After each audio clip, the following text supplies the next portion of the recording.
यदुपुर्यां ग्रहे ग्रहे अभूतरण्य भावानां कृष्णो यदुपतो नृप। कल हम लोगों ने इस प्रसंग का श्रवण किया कि रुक्मिणी जी को भगवान ने हरण करके और उसके भाई रुक्मी को विरूप बना दिया। जब मारने को उद्यत हुए तो रुक्मिणी ने कहा, भगवान अगर इसको मार दिया तो मेरी भाभी का वैधव्य मेरे विवाह का कारण होगा।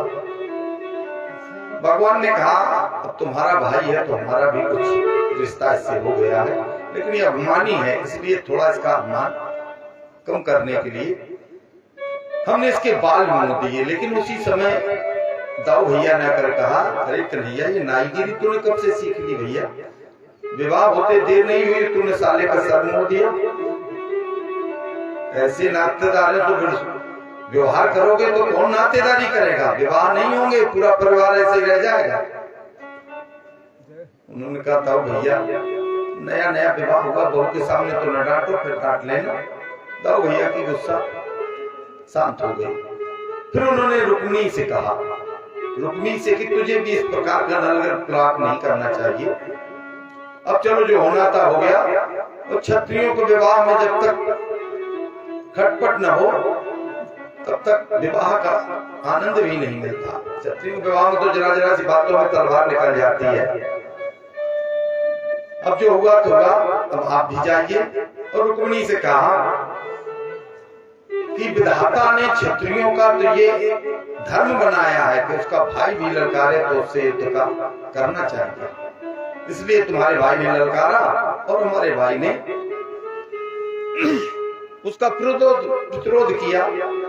रुक्मिणी भी, अब तुम्हें अपने मन में ये बातें नहीं रखनी चाहिए। रुक्मिणी वहां से गया।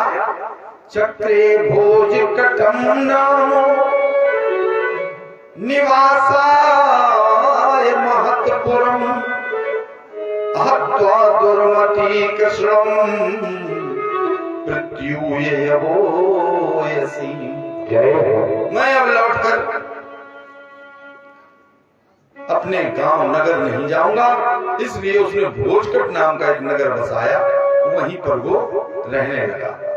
उसने कहा कि कुण्यनम न प्रवेक्ष्यामि इक्तुत्वा तत्र वसत रुषा। अब मैं कुण्यनपुर नहीं जाऊंगा, ऐसा कहके वहीं भोजकट नगरी में रहने लगा। फिर क्या था, घर घर महोत्सव हुआ। तदा महोत्सवो नृणां यदुपुर्यां ग्रहे ग्रहे। यदुपुरी में, पूरी नगरी में घर घर उत्सव मनाया गया। आपने कल ये कथा का श्रवण सुना तो हम भी जान ले कि लक्ष्मीपति बनना है तो फिर शिशुपाल की तरह जीवन भर रोना पड़ेगा। इसलिए लक्ष्मी को अपनी बेटी बना लो, लक्ष्मी को अपनी बहन बना लो, लक्ष्मी को अपनी माँ बना लो, लेकिन लक्ष्मी को पत्नी कोई मत बनाओ, नहीं तो शिशुपाल की तरह ऐसे जीवन भर रोना पड़ेगा, फिर किसी को मुंह नहीं दिखा पाओगे। तब से शिशुपाल भगवान कृष्ण का इतना बैरी हो गया कि जब तक 100 गाली न दे तब तक उसका भोजन नहीं पचता था। अब सुखदेव जी कहते हैं, राजन प्रथम विवाह हुआ तो कामस्तु वासुदेवांशो दग्धा प्रागमन्युनः देहोपपत्तये भूयास तमेव प्रतिपद्यतो। भोलेनाथ की समाधि को तोड़ने के लिए कामदेव जब भोलेनाथ पर अपने बाणों का प्रहार कर रहा था तो भोलेनाथ इतने कुपित हो गए कि कामस्तु वावदेवांशो। कामदेव को भोलेनाथ ने अपने तीसरे नेत्र से भस्म कर दिया। और जब रति ने आकर विलाप किया, बहुत रोई, तो भगवान रुद्र ने उसे आशीर्वाद दिया कि जब यदुवंश कृष्ण अवतारा, जब यदुवंश कृष्ण अवतारा हुए हैं हरण महामही भार।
प्रभु कृष्ण का प्राकट्य होगा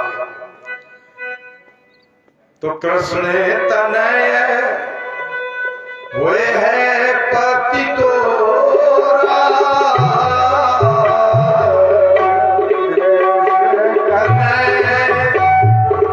हुए हैं पति तोरा, वचन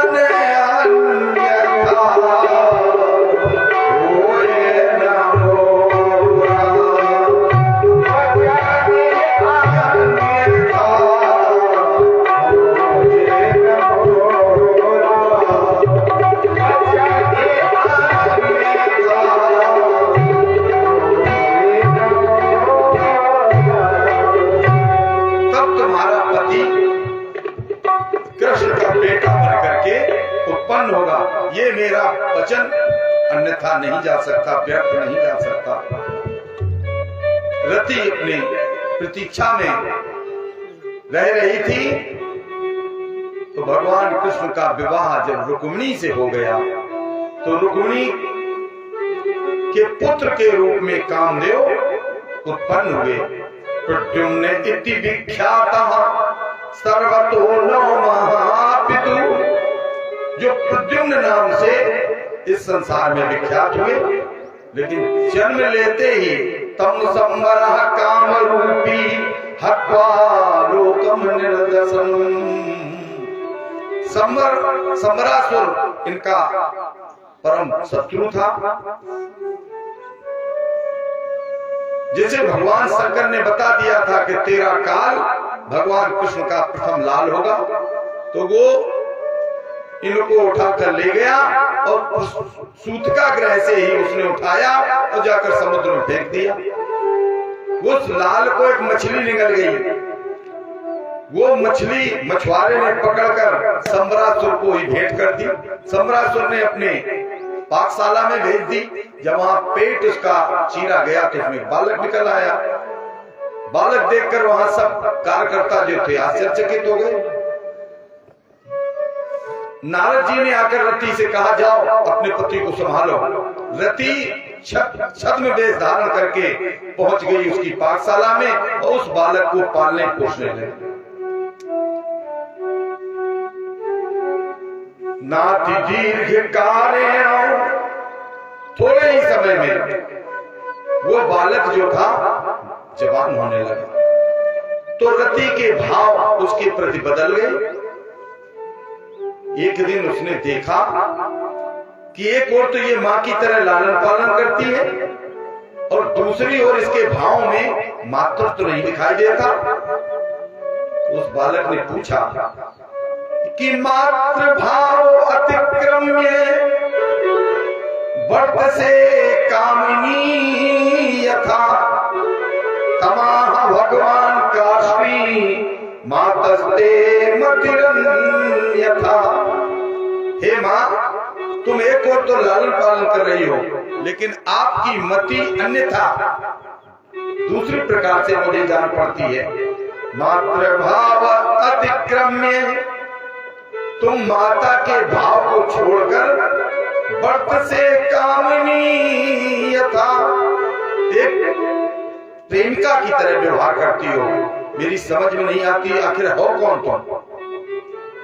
तब उस रति ने कहा, पूरा इतिहास सुना दिया कि भगवान नारायण सुता संवरेणाहतो गृहात् अहं ते अधिकृता पत्नी रति कामो भवान प्रभु।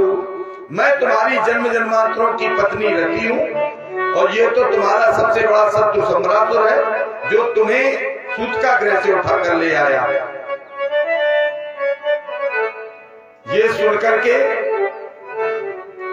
प्रद्युम्न जी इतने कुपित हुए, उन्होंने तुरंत अपनी एक तलवार उठाई, तलवार उठा करके जाके सम्रासुर को लगा कि मैं ही तेरा काल कृष्ण का लाल प्रद्युम्न हूँ। सम्रासुर घबरा गया, इतनी मेरा काल मेरे घर में इतना बड़ा हो गया। फिर भयंकर युद्ध हुआ, और उस युद्ध में प्रद्युम्न ने सम्रासुर का वध कर दिया, और अपनी पत्नी को लेकर के, रति को लेकर के, और सीधे द्वारकापुरी पहुंचे। उन्हें जैसे द्वारकापुरी में जाकर के उन्होंने रुक्मिणी को प्रणाम किया, तो रुक्मिणी ने देखकर विचार किया, अगर मेरा बेटा होता तो बिल्कुल इसी के जैसा होता। कौन वो भाग्यशाली माँ है जिसने इसको जन्म दिया होगा। सोच में पड़ी थी, तब तक नारद जी ने जाकर के बताया कि ये आपका ही बेटा है, जिसे सम्रासुर उठा कर ले गया था। इतने दिनों का खोया बेटा, और मिला तो बहू के साथ मिला। फिर क्या था, घर घर में धूमधाम से प्रद्युम्न का विवाह पुनः रति के साथ हुआ। तच्छुत्वा महाश्चर्यम् कृष्णांतापुर्योषिताम्। अंतापुर की जब सबको पता चला, सब दौड़ दौड़ करके उस विवाह में सम्मिलित हुए, और सम्रासुर को मारकर प्रद्युम्न अपनी पत्नी रति के साथ निवास करने लगे। भगवान के और भी विवाह हुए थे। परीक्षित जी ने कहा, कब कब हुए, कहाँ कहाँ हुए, उनकी भी कथा सुनाइए भगवान। तो सुखदेव जी ने कहा कि आसीत सत्राजितः सूर्यो भक्तस्य परमः सखा प्रीतस्तस्मै मणिं प्रादात् सूर्यदृष्टास्य मन्तकम्। सत्राजित नाम का एक राजा था, सूर्य का परम भक्त था। सूर्य भगवान प्रसन्न हो गए और उसे स्यमंतक मणि प्रदान कर दी। वो 8 वर्ष सोना देती थी रोज, और इतनी चमकदार थी, इतना उसमें तेज था कि ऐसा लगता था जैसे कोई दूसरा सूर्य प्रकट हो गया। तो एक दिन वो मणि धारण करके और भगवान के दरबार में पहुंच गया। तो सारे नागरिक जितने बैठे हुए थे सब खड़े हो गए, मानो सूर्यदेव आ रहे हैं। भगवान ने कहा, नहीं नहीं, ये सत्राजित है, इसे भगवान सूर्य ने एक मणि दी है, ये उसी मणि का प्रकाश है। प्रविष्टा द्वारकाम राजा तेजसानोपलक्षिता। किसी को कुछ दिख नहीं रहा था, इतना तेज था उसमें। तो सभी सभासदों ने कहा, भाई ये मणि तो भगवान श्री कृष्ण के योग है। लेकिन सत्राजित बड़ा लोभी था, उसने मणि देने से इनकार कर दिया। एक दिन उसकी वही मणि उसका भाई प्रसेन पहन करके जंगल में गया शिकार के लिए। वहां जंगल में एक शेर ने इसे मार डाला और इसके घोड़े को भी मार डाला, और इसकी मणि भी गायब हो गई। अब इसने अपनी पत्नी से कहा, देवी जी, मुझे पूरा विश्वास है कि मेरे भाई को कृष्ण ने मरवा करके मणि छीन ली है। लेकिन ये बात जब तक किसी को पता न चल जाए तब तक किसी से कहना नहीं। लेकिन हमारी माताओं में एक बीमारी होती है, जब तक 2-4 जगह बंटवारा न कर लें बात का, तब तक उनकी बीमारी बढ़ती चली जाती है। तो उसने भी अपनी पड़ोसन से कह दिया, पड़ोसन ने पड़ोसन से कह दिया। सुखदेव जी कहते हैं कि भ्राता ममेति तत्श्रुत्वा कर्णे कर्णे जपन जना, कर्णे कर्णे जपन जना, कान से कान होती हुई वो कान कन्हैया तक पहुंच गई। भगवान ने कहा लो कितना बड़ा वो लग गया। अब तो नगर में जो लोग थे वो कहने लगे जो बचपन की आदतें होती वो कभी समाप्त थोड़ी होती हैं। पहले दूध दही चुराते थे, बड़े हो गए तो मणियां चुराने लगे। भगवान ने कहा राम राम, तो बहुत बड़ा कलंक लग गया। अब भगवान ने कहा क्या करें, चलो मणि खोजने के लिए बहुत से लोगों को निकल गए। चलते चलते एक जगह उन्होंने देखा तो वहां पर घोड़ा मड़ा मिला, प्रसेन भी किस अवशेष मिले, वहां एक विशेष चिन्ह मिले। भगवान उन्हीं चिन्हों का आश्रय लेकर के चल पड़े। तो वो चिन्ह एक गुफा तक गए थे। उस गुफा में भगवान ने कहा मैं जाता हूं, आप लोग बाहर रुके। तो वो उसी गुफा में प्रवेश कर गए। तम पूर्वम नरम दृष्ट्वा धात्री चुक्रोश भीतवत, वो मणि लिए जो लड़की खेल रही थी उसने पहली बार मनुष्य देखा था। तो तम पूर्वम नरम दृष्ट्वा, पहली बार मनुष्य को देख करके चुक्रोश भीतवत, बड़ी जोर से चिल्लाई ये कौन घुसाया। ये जब आवाज सुनी अंदर सोए जामवंत जी ने, उन्हें क्रोध आ गया कि मेरी बिना अनुमति के मेरी गुफा में कौन घुसाया। बाहर निकल कर देखा भगवान कृष्ण खड़े थे। बस उन्होंने आते ही बिना देखे सुने एक मुक्का छाती में जड़ दिया। बदले में भगवान ने 2 मुक्के जड़ दिए। अब क्या था, मुक्केबाजी शुरू हो गई।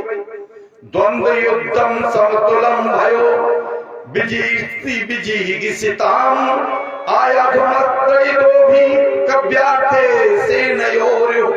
अब तो वहां पर मुक्केबाजी उनकी आपस में ऐसी शुरू हो गई कि 27 दिन तक एक मुक्का ये मारते तो 2 वो, 2 ये, तो 4, दोनों तरफ से मुक्केबाजी 27 दिन बराबर चलती रही।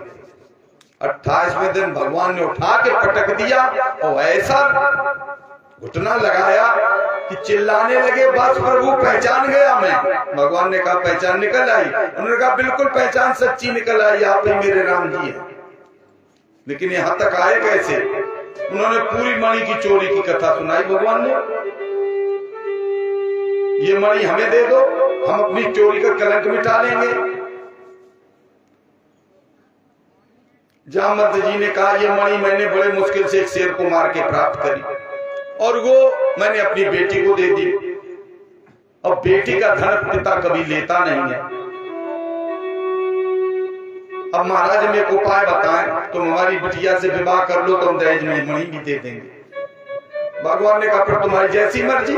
फिर क्या था, जंगल में ही मंगल हुआ और भगवान का ये रुक्मिणी के साथ उनकी पत्नी, उनकी बेटी जामवती के साथ विवाह धूमधाम से हुआ। ये भगवान का हुआ दूसरा विवाह। जामवती को लेके भगवान आए। जो बाहर लोग रह गए थे वो काफी प्रतीक्षा करने के बाद भगवान को देखे, दौड़कर उन्होंने पूछा, सब बात उनका उन्हें पता चला तो बड़े धूमधाम से आए। 17 को मणि देकर भगवान ने कहा ये लो अपनी मणि, और जहां से लेके आए हैं साथ में प्रमाण पत्र भी लाए हैं। अब तो दुनिया वालों की भेड़ चाल। अब दुनिया वाले कहने लगे अरे इस पापी दुष्ट को सत्राजित को शर्म भी नहीं आई, हमारे महाराज श्री कृष्ण को कमी किस बात की है, इस दुष्ट ने उन्हें चोरी लगाई। हम तो पहले कहते थे उनकी कमी क्या है। अब तो भैया जिस गली से निकले सत्राजित लोग बस गालियां देने लगे। अब तो सत्राजित बहुत दुखी हो गया। अब सत्राजित ने सोचा कि हम जिएंगे कैसे, तो उन्होंने भगवान से निवेदन किया प्रभु अब तो हमारा जीवन भी दूभर हो गया। तो भगवान ने कहा हम क्या करें भाई। तो उन्होंने कहा अब आप हमारी बेटी सत्यभामा से विवाह कर लो और हम भैया ये मणि भी आपको सौंप देंगे। भगवान ने कहा मणि अणि तो हम नहीं लेंगे, लेकिन तुम्हारा मन है विवाह करने का तो तुम विवाह कर सकते हो। सत्यजित ने अपनी बेटी सत्यभामा का विवाह भगवान के साथ धूमधाम से कर दिया। ये हुआ भगवान का तीसरा विवाह। इधर सत्यभामा का विवाह हुआ, उधर अक्रूर जी ने और कृतवर्मा ने सत्यधन्वा को भर दिया कि देखो ये तुम्हारे साथ विवाह करना चाहता था, लेकिन श्री कृष्ण के साथ इसने विवाह कर दिया, तुम्हारे साथ बहुत बड़ा दगा किया। तो भगवान सत्यभामा को लेकर गए थे इंद्रप्रस्थ, और सत्यधन्वा को मिल गया मौका तो उसने सत्यजित को मार दिया। अब तो ये सुनकर के उनकी बेटी ने बहुत विलाप किया, तो भगवान शीघ्र आए द्वारकापुरी और सत्यधन्वा को तलाशा। सत्यधन्वा गया अक्रूर जी के पास। अक्रूर जी ने कहा देखो भैया, जिस व्यक्ति ने 7 वर्ष की अवस्था में 7 कोस का गोवर्धन उठा लिया हो, हम उससे तुम्हारी रक्षा नहीं कर सकते। कृतवर्मा के पास गया, कृतवर्मा ने भी कहा कि हम उसके सामने तुम्हारी रक्षा नहीं कर सकते। अब सत्यधन्वा फंस गया, जो भाग खड़ा हुआ। भगवान ने पीछा किया और साथ में दाऊ भैया भी गए, तो भागते भागते मिथिलापुरी पहुंच गया, नेपाल। बाहर बगीचे में भगवान ने उसको अपने चक्र से उसका सर काट दिया। उसके शरीर को ढूंढ के देखा, उसमें मणि नहीं निकली। पास में जनकपुरी थी, तो दाऊ भैया ने कहा जो हो गया तो तुम तो जाओ, अपने घर चले जाओ, हम तब तक जाकर के जनक जी से भेंट करके आते हैं। भगवान ने आकर के, अक्रूर जी इधर यज्ञ पर यज्ञ कर रहे थे क्योंकि वो मणि पा गए थे। सत्यधन्वा ने यहाँ रख दी थी, तो खूब यज्ञ कराते थे। भगवान समझ गए मणि तो अक्रूर चाचा के पास है। आकर के कहा चाचा जी, इस समय आप दान पुण्य में खूब लगे हुए हैं, ये धन आपके पास कहां से आता है? सो अक्रूर जी घबरा गए। फिर पूरी बात अक्रूर जी ने बताई। मणि तो मैंने उससे ले ली थी और वो बेचारा निर्दोष मारा गया। इस तरह भगवान का ये तीसरा विवाह हुआ सत्यभामा से। अब एक बार भगवान गए अपनी बुआ के पास इंद्रप्रस्थ, जिसे आप दिल्ली कहते हैं। वहां अर्जुन के साथ वो घूमने गए यमुना तट पर। तो वहां जाकर के देखा कि कोई कन्या जल के अंदर बैठी हुई तपस्या कर रही है। भगवान ने कहा पता लगाओ ये कौन देवी है। अर्जुन गए, अर्जुन ने कहा कि का तुम कस्यासी सोसी कुतोसी किम चिकीर्षसि मन्ये त्वां पतिमिच्छन्ति सर्वं कथय शोभने। हे देवी, कौन हो, किसकी बेटी हो? और हमें लगता पतिमिच्छन्ति, पति की इच्छा से तुम इसके जल के अंदर तपस्या कर रही हो।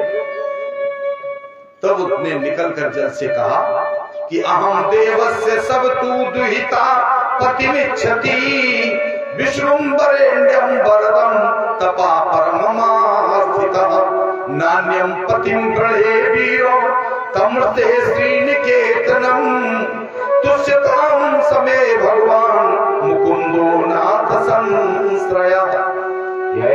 मैं सविता की दुहिता कालिंदी हूँ। मैं भगवान श्री कृष्ण को पति के रूप में प्राप्त करना चाहती हूँ। नान्यम पतिम गृहे अन्यम, हम कोई दूसरे पति को स्वीकार नहीं कर सकते।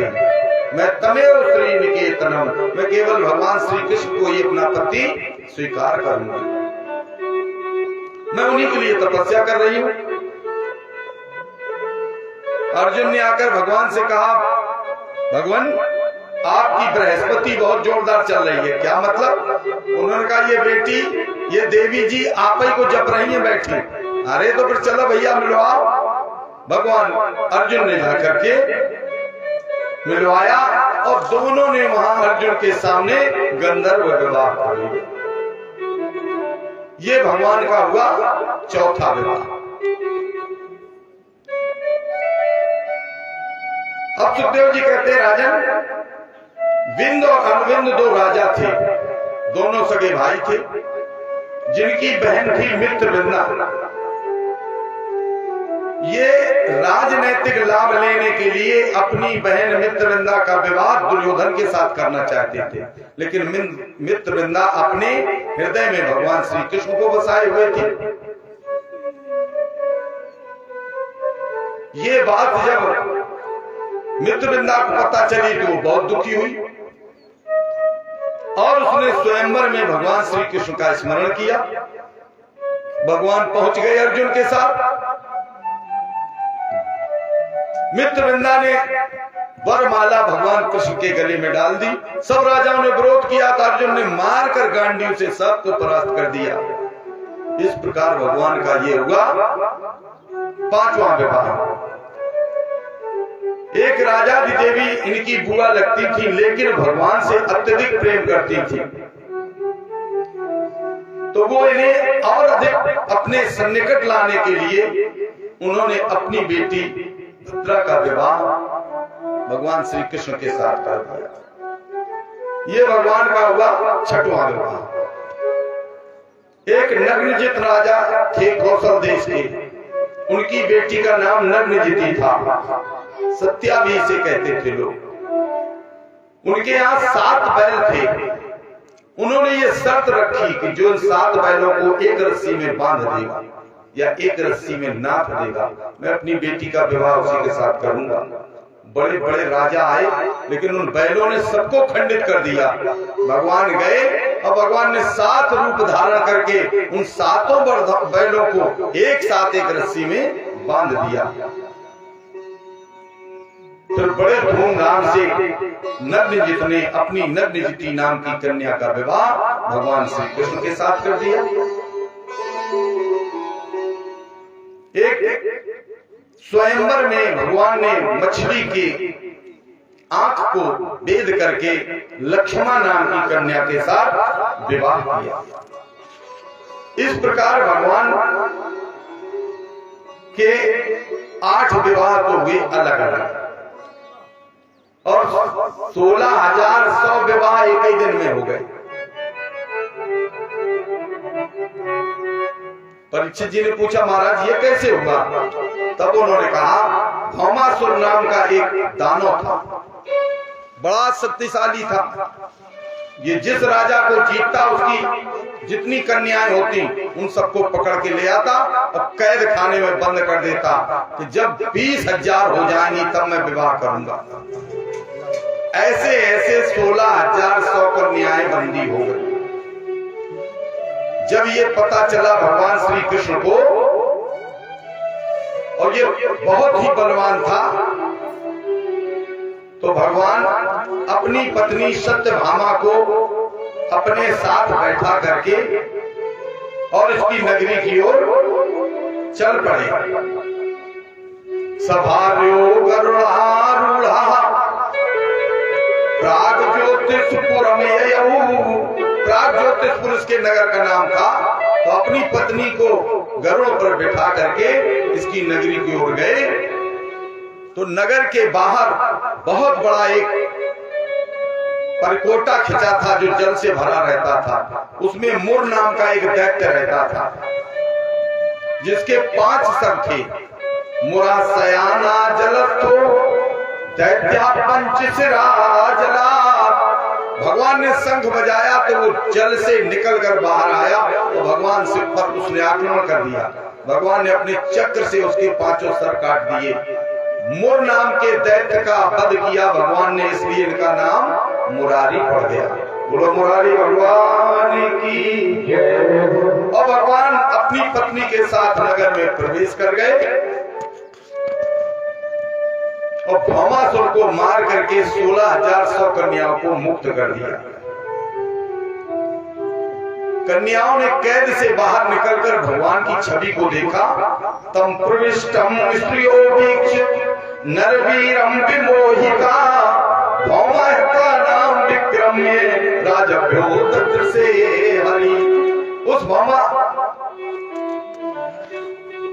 भौमासुर के कैद से निकली हुई उन सब बेटियों ने रोते हुए भगवान से कहा, भगवान अगर एक दिन भी कोई कन्या बाहर रात में बनी रहे तो उसे घर वाले भी अपनाने को तैयार नहीं होते।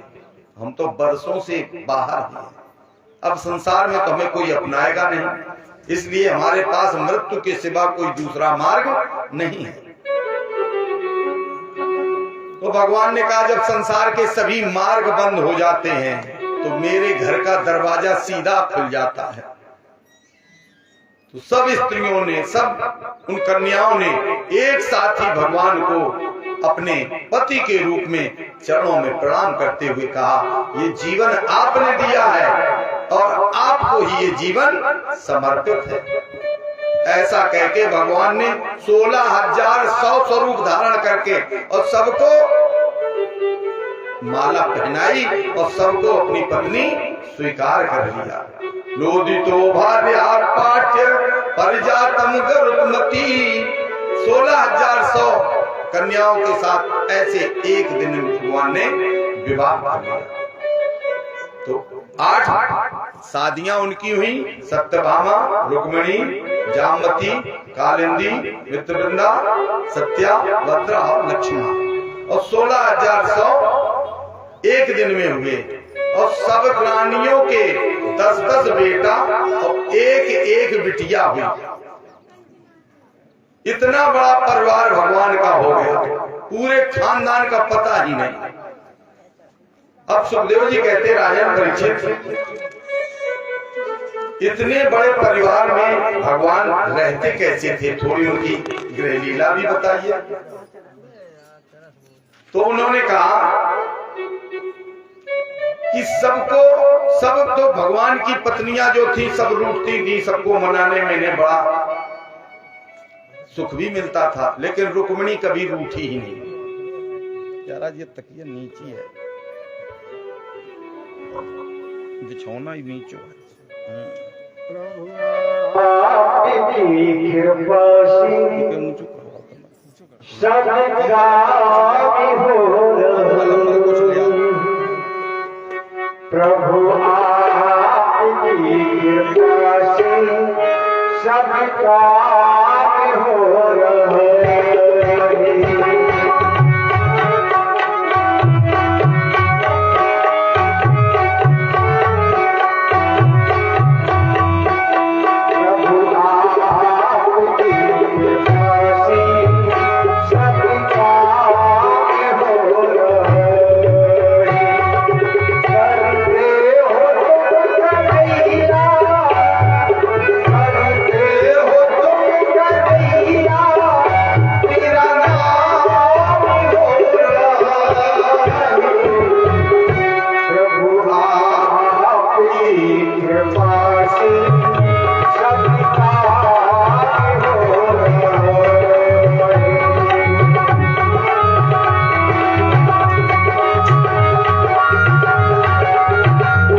भगवान ने एक दिन अपने मन में सोचा, देखिए रुक्मिणी को गुस्सा आता है या नहीं। एक दिन भगवान गए और अपना उदास मुख लेकर के एक ओर बैठ गए। मामा पैदर व्याये था जाने तो मत परायण। जब उन्हें देखा इस प्रकार से तो पंखा करने लगे, लेकिन भगवान बोले नहीं। तो रुक्मिणी ने कहा, क्या बात है महाराज, आज कोई ऐसी समस्या आ गई जो आपको परेशान किए हो? तो भगवान एकदम से रुक्मिणी की ओर देख करके बोले, रुक्मिणी मेरी ये समझ में नहीं आता कि तुमने हमसे विवाह क्यों किया। अब रुक्मिणी के रहे थे और होश उड़ गए।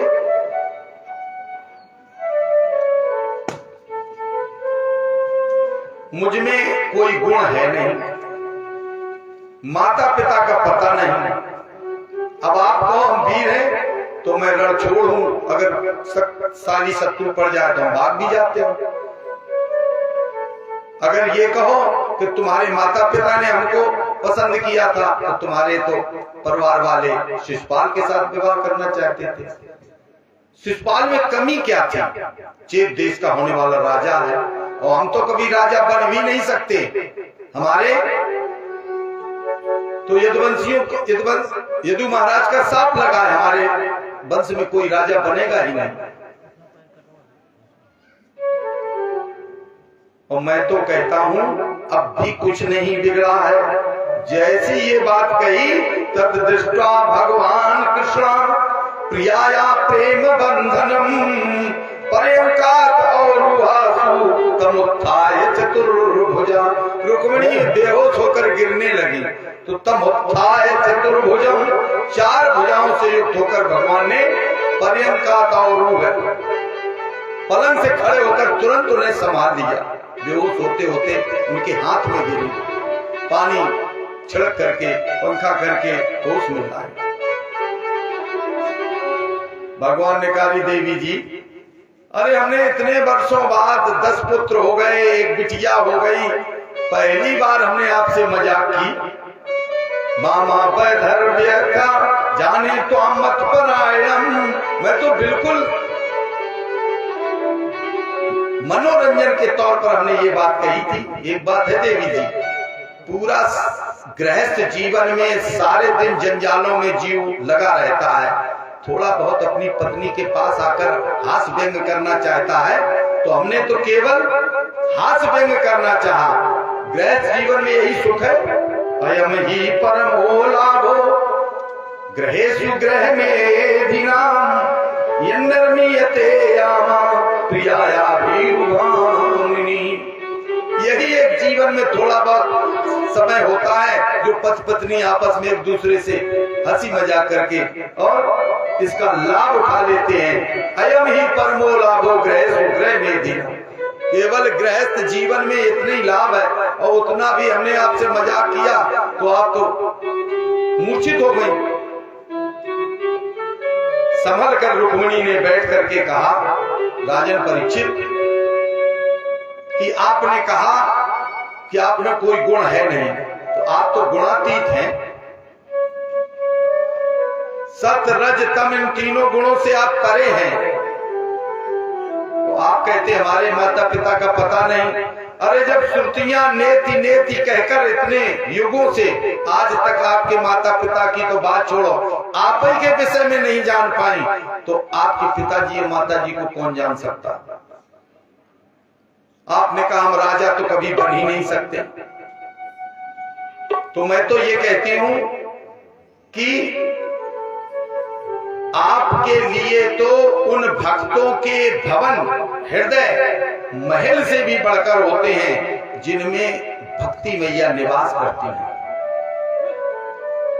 जिन भक्तों के हृदय में काम क्रोध मद लोभ मोह मात्सर्य नहीं रहता और वो तुम्हें उस भवन में बुलाते हैं, तो आप हरि रब निज लोकम सर्वथा तो विहाय, आप अपने सभी घरों को छोड़ करके प्रभु सत्य हृदय देशाम भक्ति सूत्रोपनद्धा, आप उन घरों में जाकर के बस जाते हैं, और जिस घर में आप बस जाते हैं फिर निकालने पर भी नहीं निकलते हैं।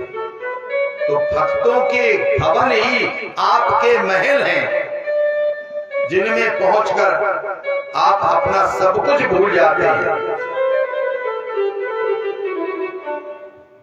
हनुमान जी ने भगवान से ऐसा तारतम्य लगाया कि भगवान को अपने हृदय में ही बसा लिया। इसलिए तुलसीदास जी ने भगवान श्री राम की स्तुति नहीं की, हनुमान जी की स्तुति की। इसलिए कि अगर हनुमान जी आ गए तो हृदय में बैठे हुए श्री रामचंद्र और सीता मैया और लक्ष्मण जी आ जाएंगे। पवन तनय संकट हरण मंगल मूर्ति रूप, राम लखन सीता सहित हृदय बसो। हनुमान जी को बुला रहे हैं कि आप आए और आपके हृदय में रहने वाले राम लक्ष्मण और सीता जी तो अपने आप ही आ जाए। तो भगवान आप तो भक्तों के हृदय को ही अपना भवन बना लेते हैं। गुणों से आप परे हैं, गुणातीत हैं। भगवान ने कहा भैया आज तक हमने कभी तुमसे मजाक न किया, आज तो पता चल गया कि तुम कितनी बुद्धिमती हो। इस प्रकार भगवान अपने सभी पत्नियों के बीच में जीवन व्यतीत करते हैं। कभी उनके मुख पर उदास चेहरा उनका कभी होता नहीं, उनके मुख पर कभी उदासी आती ही नहीं है। अब जैसे भगवान के विवाह हुए ऐसे उनके पुत्र पौत्रों के भी विवाह हुए। परीक्षित जी ने पूछा तो महाराज उनके पुत्र पौत्रों के विवाह कैसे हुए? उन्होंने कहा तुमने कहा बेटा था अनिरुद्ध, और अनिरुद्ध के 2 विवाह हुए। दोनों विवाहों में बहुत युद्ध हुआ। पहला विवाह उनका हुआ रुक्मी की बेटी से, जो रुक्मिणी की भतीजी थी, जो कुंडन पर छोड़कर भोजकट नगरी में रहने लगा था। पहला विवाह अनिरुद्ध जी का। उसके साथ रुक्मी ने अपना संबंध रुक्मिणी से बढ़ाने के लिए अपनी बेटी का विवाह भगवान के पौत्र के साथ पक्का कर दिया। धूमधाम से बारात लेकर के गए, वहां जाकर के विवाह होने लगा। इधर रुक्मी के जो साथी थे उन सब ने कहा बलराम जी जुआ खेलना जानते नहीं है, और रुक्मी उनसे तुम जुआ खेलने के लिए कहो, चाहे जितना धन जीत लेना, जितना दहेज दोगे उससे 100 गुना निकाल लेना। रुक्मी के बाद समझ में आ गई लोभ में, उसने जुए का आयोजन कर दिया। जुआ होने लगा, और दाऊ भैया में एक ये था कि अगर दाऊ भैया 1000 का दांव हार जाए तो 10,000 लगाते थे, 10 गुना बढ़ाते थे। तो दाऊ भैया ने 1000 असरफियां रखी, पहले 100 रखी, शतम चली गई, सहस्त्रम चली गई, आयोतम 10,000 रख दी। ठीक दूना दूना करने लगे। शतम सहस्त्रम आयुतम रामस्तत्राद दे पड़म। पड़म माने दांव। दांव भैया दांव पर दांव झोंकने लगे। जीत रहे थे, लेकिन वो रुक्मी झूठ बोलकर दांव भैया को इनका पूरा दांव ले लेता था। अब की बार दांव भैया ने 1,00,000 मोहरों का दांव रख दिया। दांव भैया ही जीते, लेकिन रुक्मी और रुक्मी के साथ बैठे हुए कलिंग देश आदि राजा जो थे उन्होंने कहा नहीं नहीं रुक्मी का दांव गिरा है। तो तदा प्रीत न भोवाणी बले नहीं वो जितो गिला, धर्म तो बचने नहीं हो रुक्मी बदती बई मरसा। आकाशवाणी में नहीं, ये दांव भैया ने जीता है। धर्म तो बचने नहीं हो। धर्म की बात तो यह है कि दाऊ भैया दाव जीते हैं। रुक्मी बदती बई मृषा, ये रुक्मी झूठ बोल रहा है। अब दाऊ भैया ने कही बताओ, देवताओं की वाणी तो झूठ हो नहीं सकती, अब तक तुम हमें बेवकूफ बना रहे थे। ये सुनकर रुक्मी ने कहा अरे तुम लोग ग्वाले हो, क्या जानो जुआ खेलना। अब तो दाऊ भैया को क्रोध आ गया, एक और रिश्तेदारी बनाता जा रहा है, एक और हमको ग्वाला कह रहा है, अभी तुझे मजा चखाता हूँ। दाऊ भैया का क्रोध बने कौन रोके। नैवाक्षोभितायूयं गोपाला वन गोचरा अवक्षन्ति राजानो बागैस्तभवादृशा। जैसी गोपाल कहा, दाऊ भैया ने अपना मूसल उठाया और हल उठाया, खींचा उसका सर और मसक दिया मूसल, एक ही बार में फट गया। अब तो हाहाकार मच गया, दाऊ भैया की क्रोध के सामने कौन ठहरे। अब दाऊ भैया ने रुक्मिणी के भाई रुक्मी को मार दिया। पत्रकार पहुंच गए दाऊ भैया के पास, भगवान श्री कृष्ण के पास। अब ऐसे समय पर आप क्या कहेंगे।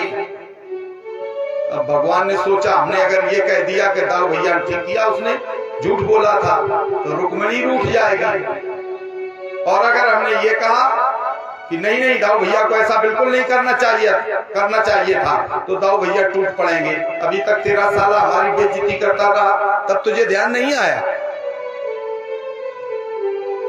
तो सुखदेव जी कहते राजन परीक्षित, निहते रुक्मिणी स्याले न ब्रवीत साधु साधुआ। रुक्मिणी बलयो राजन स्नेह भंग भया हरि। रुक्मिणी बलयो राजन स्नेह भंग भया हरि। कहीं बल दाऊ भैया या रुक्मिणी के प्रेम में कोई अंतर ना आ जाए। दाऊ भगवान ने मौन धारण कर लिया, कुछ बोले ही नहीं। इस तरह उनके पौत्र अनिरुद्ध का प्रथम विवाह हुआ। दूसरा विवाह हुआ, बाणासुर की बेटी थी उषा। वो रात में एक दिन शयन कर रही थी, तो उसने शयन में ही अनिरुद्ध से समागम किया। और जब निद्रा टूटी तो उसने हा कांत कह के पुकारा। पास में उसकी मित्र थी, वो चित्रलेखा जिसका नाम था, वो बड़ी ही चित्रकारी में होशियार थी। उसने पूछा तुम्हारा विवाह तो हुआ नहीं है और तुम हाथ स्वामी कह के किसको पुकार रही थी।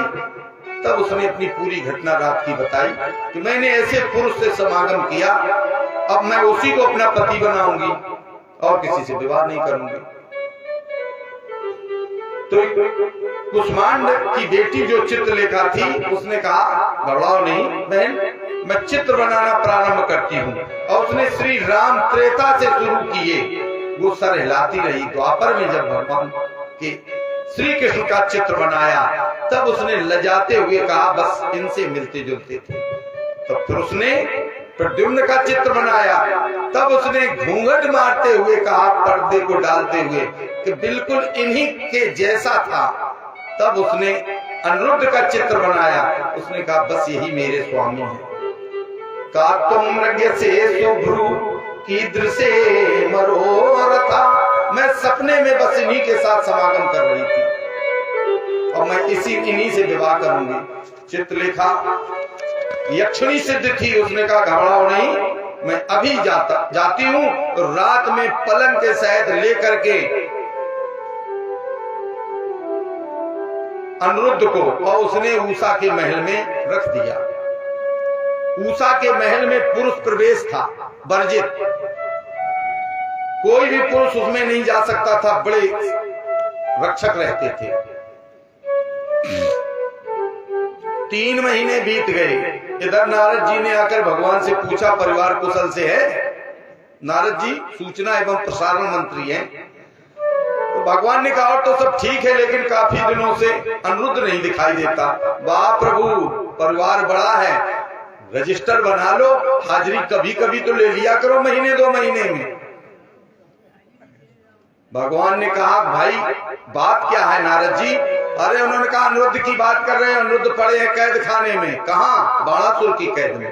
पूरी कथा भगवान को सुनाई। भगवान कुपित हो गए और अपनी नारायणी सेना लेकर उन्होंने आक्रमण कर दिया। उधर अनिरुद्ध और उषा किसी बात पर इतनी जोर से हंस पड़े कि उनकी आवाज घर के बाहर निकल गई। सेवकों ने सुना कि किसी पुरुष की आवाज। उन्होंने जाकर बाणासुर से कहा, कन्याया कुल दूषणम, आपकी कन्या ने परिवार को दूषित कर दिया। क्या मतलब? दौड़ता हुआ आया तो अनिरुद्ध को अंदर पाया। फिर क्या था, उसने सैनिकों के साथ आक्रमण कर दिया और अनिरुद्ध को बंदी बना के कैद खाने में डाल दिया।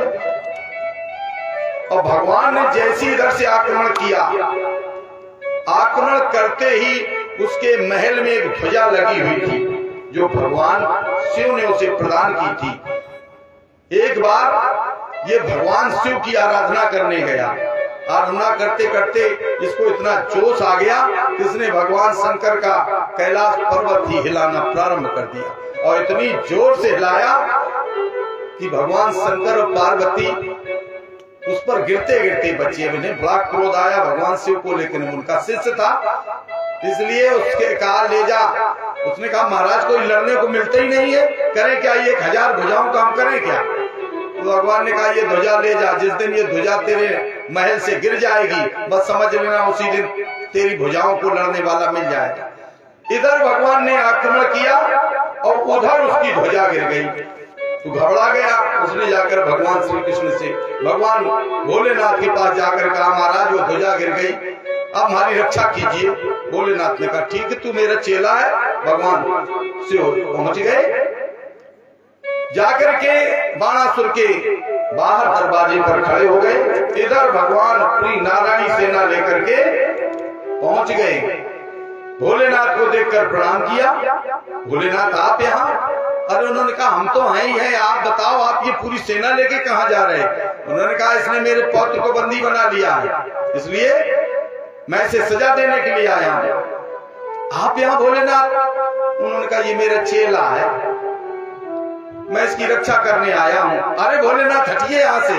और उन्होंने कहा तुम चेला से दगा हम भी नहीं करेंगे। फिर क्या था, भोलेनाथ और भगवान श्री कृष्ण का युद्ध छिड़ गया।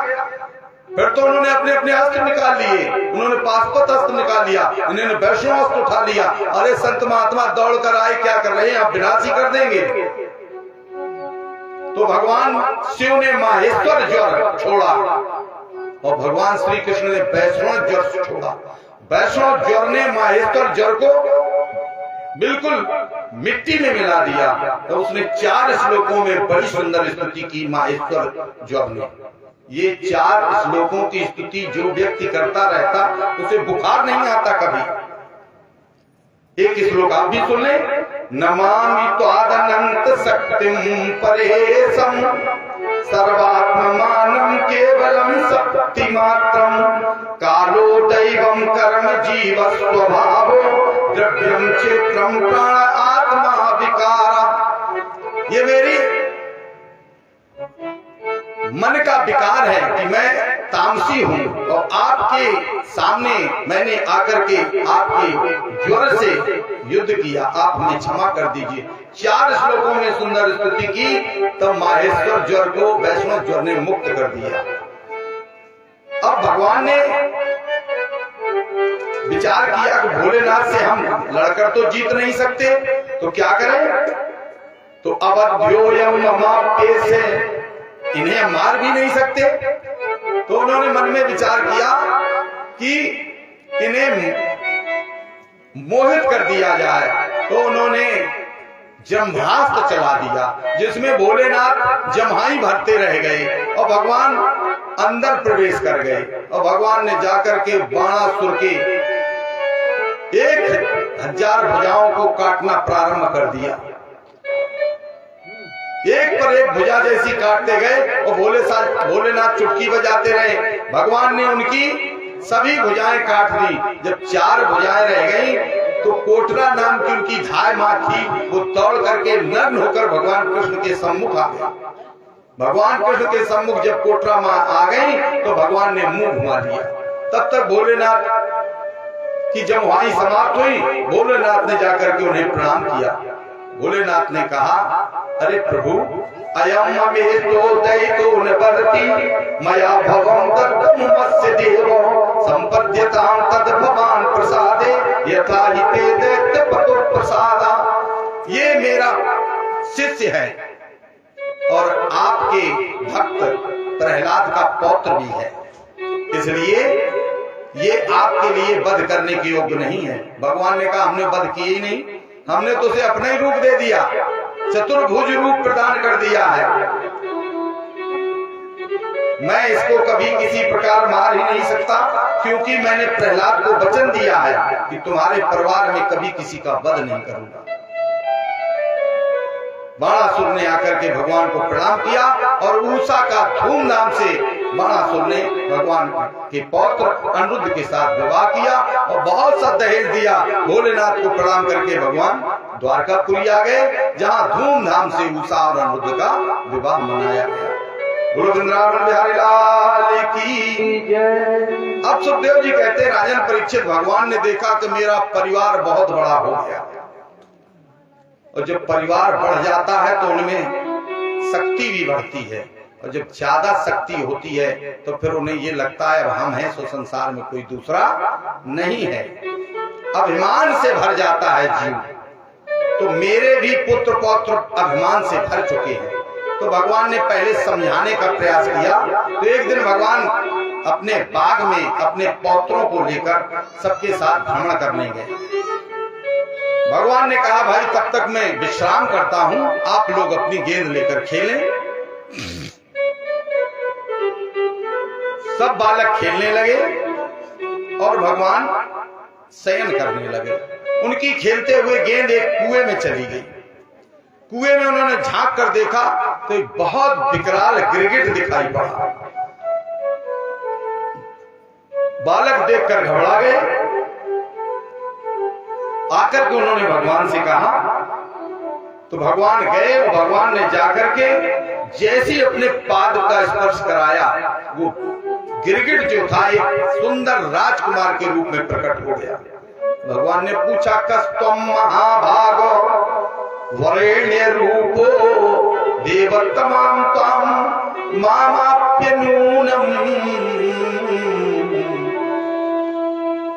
हे राजकुमार, हे राजन, कौन है आप और आप इस स्थिति को कैसे प्राप्त हो गए? दशाम में माम वा कतमेन कर्मणा, कतमेन कर्मणा इमाम दशाम प्राप्ता। किस कर्म से आपको ये दशा प्राप्त हुई है? तो उस राजा ने अपना परिचय दिया कि नृगो नाम नरेंद्रो अहम इक्ष्वाकुतनय प्रभो दान चाख्यमानेषु यदि ते कर्मम् अपस्पृशम्। बताने से पता चलता है कि इसके हृदय में अभिमान कितना है। ये भगवान को बताते हुए भी कह रहा है कि महाराज मेरा नाम नृग है, मैं इक्ष्वाकु का बेटा हूं, और अगर कभी दानियों की चर्चा आपके कान में आई होगी तो यदि ते कर्णम स्पृशम, तो मेरे नाम की चर्चा आपने अवश्य श्रवण की होगी। भगवान ने कहा, इतने बड़े दानी और गिरगिट बन गए? तो इसका मतलब है कि ऐसी घूमती हुई गायें जो कभी दूध देने के लायक नहीं है, वो पकड़ के दे देते होंगे पंडितों को। तो उन्होंने कहा, नहीं, पयस्वनी तरुणी शील रूपा, जवान दूध देने वाली और सुंदर भी शील रूप। तो भगवान ने कहा, न्याय के धर्म से कमा कर देते हो के? तो कहता, नहीं, गुणोपन्ना कपिला हेम श्रृंगी, गुणों से धन कमाए हुए धन से मैं वो गाय देता था। हेम श्रृंगी ऐसे नहीं लेकर आए और पकड़ लो पंडित जी। अब देखा होगा जब वृद्धावस्था में बहुत कमजोर हो जाता, कोई कहते गैया दान करवा दो, पकड़ जाओ फलाने की बचिया। एक बचिया पूरे मोहल्ला भरे में पूजती है। अब बताओ ये कैसे तुम्हें भवसागर पार करेगी? कोई समय दूसरा कोई हो गया ऐसी स्थिति में, तुम भी चले गए, वो भी, तो वो गैया कहाँ जाएगी? वो उसको पार करने का तुम्हें। अरे भाई, तसल्ली के लिए मतदान करो, दान करो ईमानदारी से।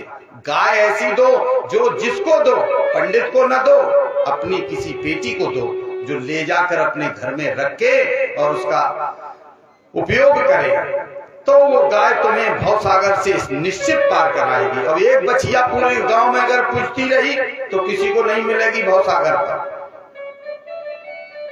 तो कहते हैं कि हमने एक नहीं, सोने के सींग मढ़ा करके मैंने कपिला, जो किसी को मार न सके, न्यायार्जिता रूप खुरा सबत सहा, न्याय से कमाए हुए धन से सुंदर चांदी से खुर मढ़ा करके दुकूल माला भरणा ददौआ, दुकूल माला वस्त्र पहना करके ददौ अहम, मैंने ऐसी गाय दान की, मैंने ऐसी दान की है, साधारण गाय दान नहीं की। तो फिर पंडित लोग होंगे शराबी कबाबी मदिरा पान करने वाले, उन्होंने कहा नहीं, मैं पता लगाता था पहले। स्वलंकृतेभ्यो गुणशील वद्भ्या सीता कुटुम्ब्यार तप्तेभ्या तपासुता बदानिषद्भ्या प्रादाम्यो बौद्धुग पुंजवेभ्या। मैं जिन पंडितों को जानता था जो शील आचरण से युक्त थे, परिवार से जुड़े हुए थे, जो निरंतर भगवत भक्ति में रत रहते थे, ऐसे लोगों को ही मैं वो गाय दान करता था। तो भगवान ने कहा भैया फिर तुम गिरगिट कैसे बन गए? तब उसने कहा कि ये एक बार दो तरह के ब्राह्मण होते हैं, एक प्रतिग्राही तो एक अप्रतिग्राही। एक अप्रतिग्राही ब्राह्मण की गाय छूट गई थी उसके गौशाला से, और वो गाय पहुंच गई राजा की गौशाला में। राजा ने वो गाय दान कर दी। वो ब्राह्मण लेकर जा रहा था और वो खोजता हुआ अप्रतिग्राही ब्राह्मण आ रहा था। रास्ते में पंडित जी को ले जाते गाय मिल गया। उसने कहा ये गाय तो मेरी है। पंडित जी ने कहा हमें तो महाराज नग ने दान की है। तो भगवान वो दोनों पंडित लड़ गए। लड़ते लड़ते मेरे पास आए। मैंने कहा भाई इस गाय के पीछे लड़ो मत। गवाम लक्षम प्रकृष्टानाम दास्यमीसा पुदीयताम। 1 लाख गाय हमसे ले लो लेकिन लड़ो मत दोनों लोग। तो प्रतिग्राही ब्राह्मण ने कहा मैं लिया हुआ दान वापस नहीं करता, और अप्रतिग्राही ब्राह्मण ने कहा कि मैं दान कभी लेता ही नहीं। तो दोनों लड़ते लड़ते महाराज गाय छोड़कर दोनों क्रोधित होकर चले गए। इसके कुछ दिनों बाद हमारी मृत्यु हो गई। मृत्यु होने के बाद मैं जब यमलोक पहुंचा तो यमराज जी ने हमसे पूछा कि पूर्वम शुभम अशुभम मुक्ते उताहो नपते शुभम नानंतम दास्यन्ते पश्ये लोकस्य भावता। भाई पहले तुम अशुभ कर्म का फल भोगोगे या शुभ कर्म का?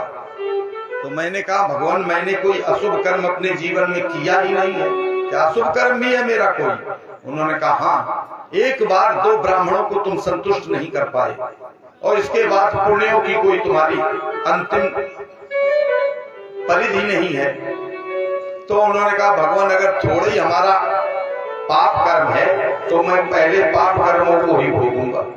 तो जैसे मैंने ये कहा वैसे मेरे कहते ही मैं सीधा गिरगिट बन के इस कूप में गिरा। पात्रम क्वापि सचेता त्वाहे त्वत्पाद अंबुजम। मेरे पाप सब नष्ट हो गए इसलिए आपके चरण कमलों का हमने स्पर्श हो गया। आज मैं अपने पापों से मुक्त हो गया और मैं सीधा भगवान के पास जाना चाहता हूँ। भगवान को प्रणाम करके महाराज नग तो चले गए। भगवान ने अपने पुत्र पौत्रों को समझाया देखो भाई भूल से भी किसी ब्राह्मण का धन मत छीनना। अगर भूल से भी आ जाए तो उसे तुरंत वापस कर देना। मैं सबकी दवा जानता हूँ लेकिन मैं कुपित हुए ब्राह्मण के साप की कोई दवा नहीं जानता। मैं विष को विष नहीं मानता। ना हम हलाहलम मन्ये विषम यस्य प्रतिक्रिया ब्रह्मत्वं ही विषम प्रोक्तम नास्य प्रतिविधिर्भुवि। मैं सबसे बड़ा विष मानता हूँ ब्राह्मण का साप, जिसका कोई भी प्रकार इस संसार में नहीं है। इसलिए हमेशा सावधान रहना, भूल से भी किसी ब्राह्मण का अपमान न करना, भूल से किसी ब्राह्मण का धन न छीनना। इस प्रकार से भगवान समय समय पर अपने पुत्र पौत्रों को समझाते रहते हैं। अब दाऊ भैया ने एक दिन कहा कि जब से हम लोग वृंदावन से आए हैं तब से तूने वहां जाने का नाम नहीं लिया। अरे अपने माता पिता यशोदा मैया नंद बाबा से चलकर एक बार मिल आते हैं, अपने मित्रों से भी मिल के आते हैं। भगवान ने कहा तुम ही चले जाओ। तो भगवान के कहने पर दाऊ भैया चल पड़े। और कितने दिनों के लिए? 2 मासों चवानी तो मधुमाधव मधुमाधव 2 महीने के लिए छुट्टी लेकर के दाऊ भैया वृंदावन चले गए। एक दिन अपने सभी मित्रों के साथ यमुना किनारे गए।